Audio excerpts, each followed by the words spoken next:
I'm still in the Shiva of the Rosh Yeshiva, and today's Tanis Esther. Tomorrow, Shabbos and Sunday are Purim. And one could have thought that perhaps there's some contradiction between the two, between discussing the Rosh Yeshiva's life and the saga of Purim. Supposedly they're two different and maybe even conflicting stories. And I don't think so. I really think, as we're going to discuss, that they are one and the same. And the Haftorah that we're going to read in a few minutes by Mincha lays it out in awesome clarity. But before we begin, I'd like to mention the Gemara in Ksubas Daf Kuf Daled says that when Rebbe died, Rabbeinu HaKadosh, the Chachamim said, Kol man de'omer noch nafshei de Rebbe yidoker b'cherev. Whoever says that Rebbe died should be run through with a sword. Knows it's totally unacceptable to say that Rebbe died, which sounds ludicrous. He did die. So what's wrong with saying so? And there are many different pshatim, but the Chassam Sofer points out that the term the Gemara uses, ki noch nafshei, when Rebbe's soul was at peace. Rabbeinu HaKadosh, who wrote the Mishnah,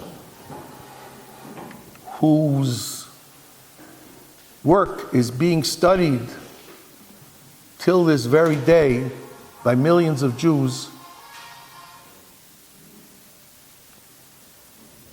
was not noch nafshei. Noch nafshei means that after a lifetime of work, his soul is at peace. Now, tzaddikim ein lahem menucha lo b'olam hazeh lo b'olam haba, meaning to say that Rebbe's work continued on after his life forever. And although most people, when they die, their struggles and accomplishments are over, not Rebbe. And the same point, I think, is very much relevant to the Rosh Yeshiva. What he did, founding a yeshiva based on Limud HaTorah to bring people back to Hashem, was revolutionary, and not only revolutionary, it set the possibility for all the Balei Tshuva yeshivas, and there are dozens of them, and hundreds, maybe thousands of kiruv organizations, large and small, maybe hundreds, all over the world. And it started here. So you're going to say, well, he had a partner. Maybe. But the din in Masechta Shabbos is that if two people do a malacha, and zeina yachal, it can't be done without one or both of them, they both did it. And without Reb Nota, the idea that a person can learn Torah be'iyun, and that will transform you and bring you back to HaKadosh Baruch Hu, even if you come from a family of 4 and 5 generations of Mechalei Shabbos and atheists, that Reb Nota did. And that will stay with the Jewish people forever. So it is not noch nafshei. It's like a huge warehouse of light fixtures. But there's no light and nobody knows where they are, how to turn them on. And inside and outside, it's black. No light. What do you do? And one person figures out how to put on one 15-watt bulb. He found the switch, and it went on. Ooh, you could do this. And after a while, every single person in that room understood where the light bulbs are, where the fixtures are, how to plug them in, how to turn them on. Nobody would have thought until the 60s that you could take somebody and throw him into the Yama Talmud, and that will change his life and that of his family. It was ludicrous. It's unheard of. And it's like everybody knows, Rabbi Yaina says, Rabbi Yaina brings a medrash, the second piece in Shari Tshuva, about the Rosh HaMisacher Min HaTshuva, someone who takes his time in doing tshuva. But the mashal that he gives is, and sometimes in this case, it was not about the individual, it was about the Jewish people as a whole. For the last 250 years, we have been on a downward slope. And the mashal that Rabbi Yaina gives is of a group of people who are in a dungeon and there's no way for them to get out. And one person digs a tunnel. And since he dug the tunnel, everyone else was able to leave through his tunnel. Rabbi Yaina is talking about the one person who doesn't use the tunnel. But the idea that doing tshuva is cutting a tunnel. I saw a Pinchas Menachem Alter, the Ger Rebbe says, one person dug that tunnel. But after he dug it, everyone else could use it, and whoever used it, broadened it, deepened it. This one was a little broader shoulders, this one figured out how this, but they all started with one tunnel. And that is what they call the tshuva movement today. Reb Nota dug that tunnel together with one or two other people with pickaxes. And after him, everybody walked through that tunnel, broadened it, widened it, deepened it, organizations for men, organizations for women, yeshivas, Yerushalayim, Eretz Yisrael, all over the world. That was from one person. Two people dug that tunnel. And one more point, and then we will discuss the Haftarah, what it tells us about Purim, what it tells us about what Reb Nota did, and what it tells us about ourselves. Or Chaim HaKadosh says in his Pirush on Masechta Brachos that there is an element of Ruach HaKodesh when parents give a name to their child. Reb Nota's parents gave him the name Nota. I cannot think of a more apt name for this individual. We say every morning that HaKadosh Baruch Hu is V'chaye Olam Nota B'soichenu. HaKadosh Baruch Hu plants the seed of Torah within every individual. But like every seed, it doesn't just fall on the ground and the tree doesn't start to grow. The tree or the plant, you need a farmer.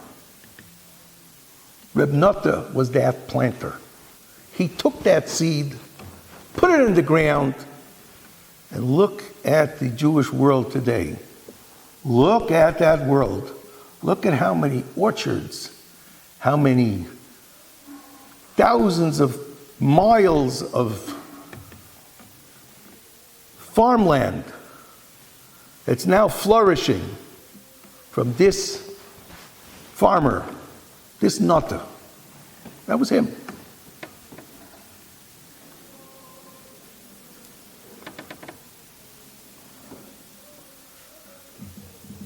So it's not Noch Nafshe the Rebbe.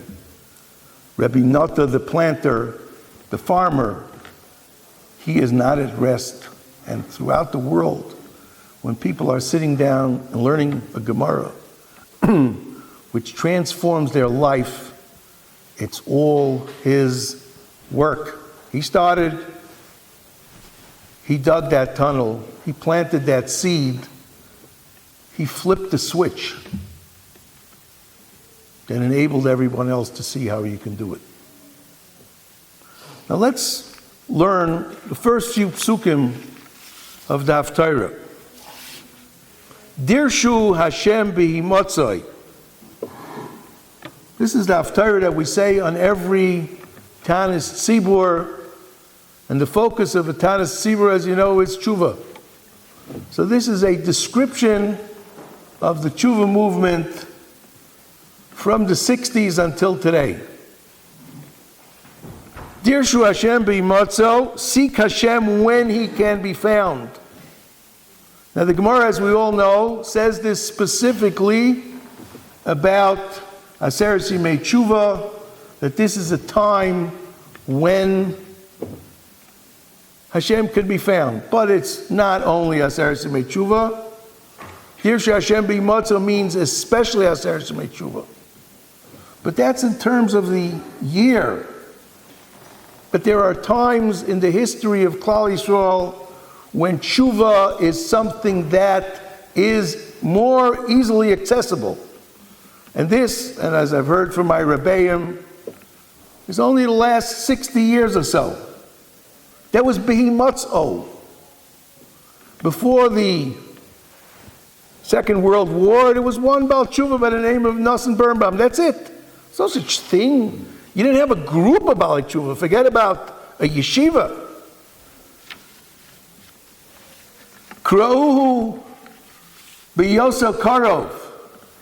In the 60s, after the destruction of 2/3 of the Jewish people in the Holocaust,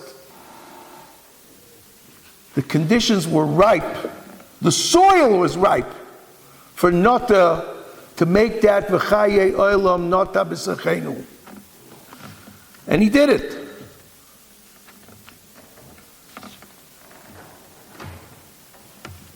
And how do you do it? Dirshu Hashem b'motzai. It's not by eating latkes, and it's not by going to a tish. These are nice things. But without Dirshu Hashem, without seeking out Hashem by learning His Torah, you're not going to really find Him.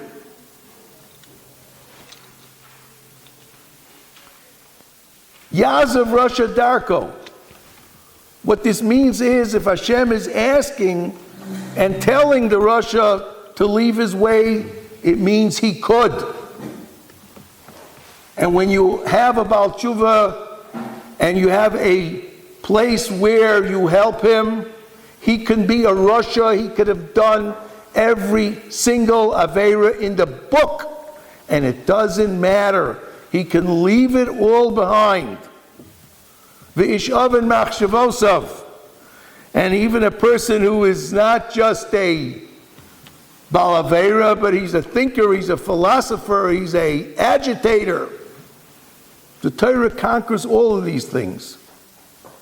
V'yashov el Hashem, the pasuk continues, v'yirachamehu. Hashem says, I don't care how far you are. You can come back. You know what v'yirachamehu means? Rachamim, that verse explains, means rechem, a woman's womb, where a child, where a fetus is totally cared for. Hashem says, you could have been the Rasha, you could have been an ish oven, somebody who's planning all kinds of nasty things. V'yashov el Hashem v'yirachamehu. And even if it doesn't go the first time, ve'el Elokeinu ki yarbe l'sloach, you do it once, you do it again, and you do it yet again, and you'll come back. And that is what Reb Nota and Yeshiva Ohr Somayach taught the world. But how does it work?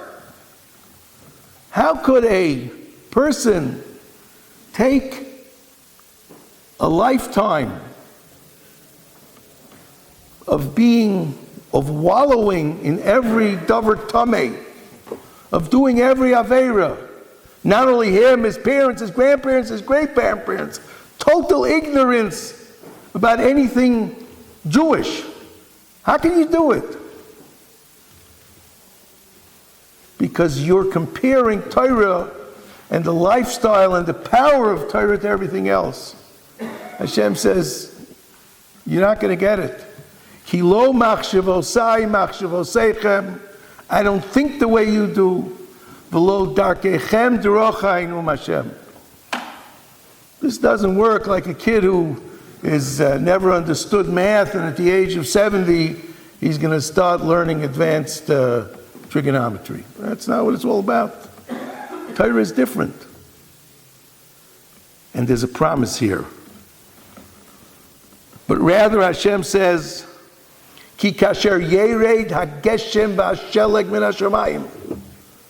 Ki kasher, as we're going to see, when, just like when Geshem and Sheleg, when rain and snow come down from the heavens, V'shama lo yashuv, ki im hirvoes haaretz, the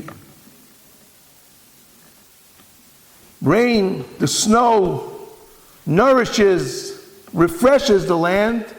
V'holida, the land, the parched, dry land will have children, will give forth plants, fruits. V'yitzmicha, it'll grow, it'll blossom, it'll flourish. And not only the land flourishes, v'nasan zera lazoreya, it will flourish that much that it will give seeds to others and enable you to use its own vegetation, v'lechem la'ochel. Keni yedvari, Hashem says. A person who learns the Dvar Hashem, it's like water coming down. It's like rain. It's like snow. And it's not only okay, so I will no longer do what I used to do. I could become a Rebbe. I could become a father. I could become a teacher. V'nosan zera lazoreya. V'lechem la'ochel. It's for me, for my family, and for my talmidim.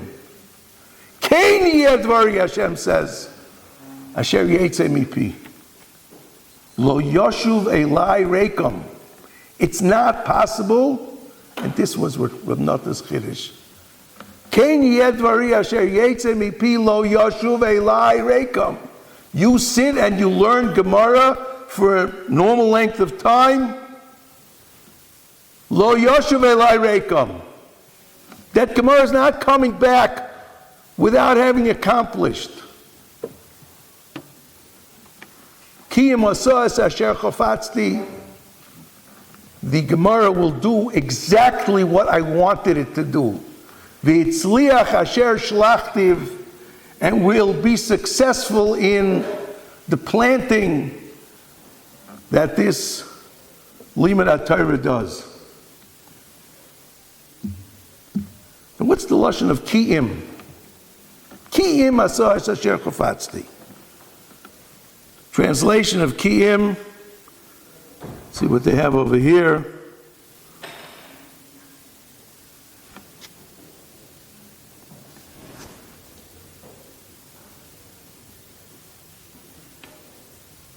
Kiyum asas asher chofatzti. So shall it be. So sein. The Ramban explains what kiyum means. Kiyum means that there's a cause and effect. There's a cause and effect that when a person, and he says this about kol almana v'yosem lo se'anun in Parshas Mishpatim, You're not allowed to hurt, insult, humiliate, embarrass a widow or an orphan. V'hoya ki yitzak elai v'shamoya ki imtzoik, the pasuk says, ki imtzoik yitzak elai shamoya eshma tzakosoi. Ki im. If he cries out to me, Hashem says, I am going to answer him. And it's not going to be good for someone who hurts a widow or an orphan. And Ramban says, you know where ki'im means? Brings this pasuk. Ki'im is asar asher chafatzli. Because when, and Ramban explains, when a widow or an orphan calls out to Hashem that he is being persecuted, Hashem says, you have no recourse but me. I will take up your cause. You have nowhere else to go. You're turning to me because you have nowhere else to go. It will happen. And when a Jewish soul is lost, him, his family, could be generations. And he turns to Hashem, help me. It's all black. Ki im osas asher chafatz, Hashem promises. You're an almana. You're a yasin. You have no Messiah. You have no parents. You have no grandparents. You have no idea of what Judaism is. You never heard of Shabbos. You never saw an Aleph Beis. Who's Avraham Avinu? Ki im osas asher chafatz. You take that person. You put him in the Beis Medrash. You teach him Aleph Beis. You teach him Chumash. You teach him Mishnayos. You teach him Gemara. And ki im osas asher chafatzti, that Dvar Hashem, which is like rain and snow, will do, to the point v'nosan zera lazoreya v'lechem lo'ochel. This person could become a Rebbe. This person will have enough to sustain him in life, and so many others. And the world becomes a happy place. Why is a person depressed? Why is he sad? Because he's stuck. He's stuck. He has nowhere to go. He is a victim of circumstances. That's a molik. Asher korcha baderech. You're a victim. It happened to you. You're a victim of circumstances. Nothing to be done about it. That's the power of a molik.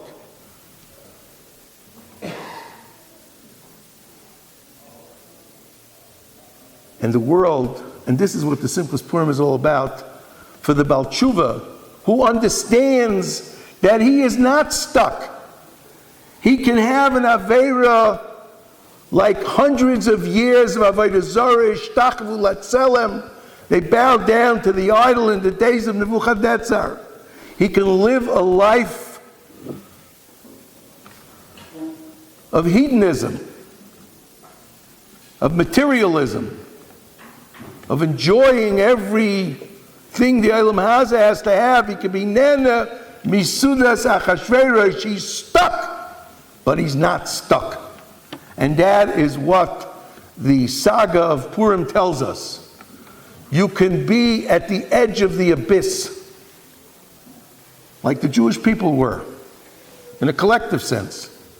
And as an individual or as a group, you can also be there, with Averis part of your heritage. That's who you are.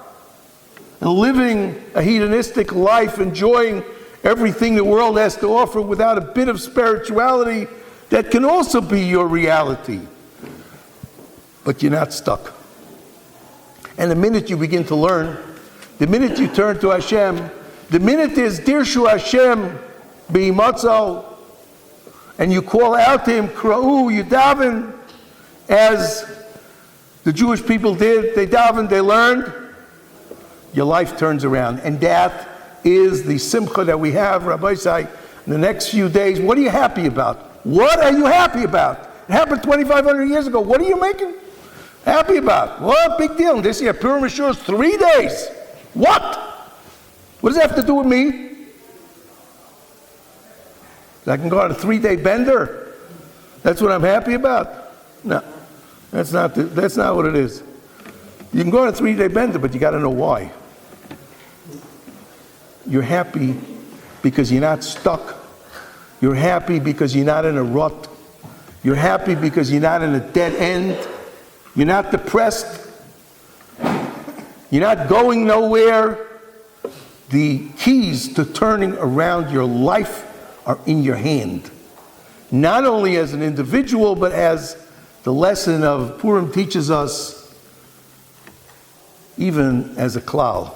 You could be stuck in a avodah zarah of, I don't know how many dozens, if not more than 100 years. You could be stuck in an avera of living a sybaritic lifestyle, hedonistic lifestyle. Doesn't matter. You could turn it all around. Vayamim ha'ele niskarim v'nasim. First you read the Megillah, you know what the message is, and then only can you have the Simchas Purim. That's why Kriyas HaMegillah comes before the Simchas Purim. And a person who's like that, that's the, without making too much of a point of it, the Ohr that brings the Simcha, as Reb Nota named this place. But it goes more than that. Life becomes enjoyable. You're going somewhere. Ki b'simcha seitzeyun, u'b'shalom tuvalun. Wherever you go, you're happy. Ha'oren v'akvois, the trees are smiling at you. Yiftzachul l'fneichem rina. And everybody, v'chol atzei hasada, you look at the world, you look at Hashem's gorgeous nature. Wow. This is where I want to be, and the world is smiling at you because you realize that the Dvar Hashem, which waters and nourishes you, is what gives you life, what gives you the ability to change, and what you're never stuck, you're never the victim of circumstances. That is the message. But sometimes a person says, you know, it's all very nice, this tshuva stuff, but if you would know what I did in my life, I'm not sure that it works for that. And that's also not true. And that's the next pasuk. Tachas ha'na'atzutz, in place of the thorns, ya'aleh Rosh, I don't know what the Rosh is, some kind of a cypress tree, and in place of the nettle, it's another type of thorn, ya'aleh adas. And you know who the Gemara says this refers to also? Refers to Haman and refers to Vashti. That Mordechai took the place of Haman and Esther took the place of Vashti. That's all nice. That's also a drasha. But the pshat in the pasuk is that the person himself. You could be Na'atzut, you could be an Oived Avodah Zarah, yes, and you could turn out to be a Mordechai.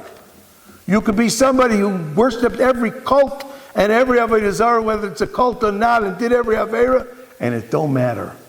And if you could be a Sirfad, like the Gemara says, a reference to Nebuchadnezzar, you could have burned the Beis Hamikdash, and yes, you could turn into an Esther.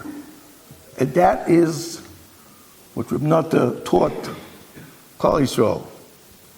V'hoya lahavaya l'shem. This person becomes Havaya is HaKadosh Baruch Hu, who grants existence. He becomes his mouthpiece. And this reality, Lo'is Olam, Lo Yikares, this will never stop. That was Reb Nota. That was the Rosh Yeshiva. That was Purim.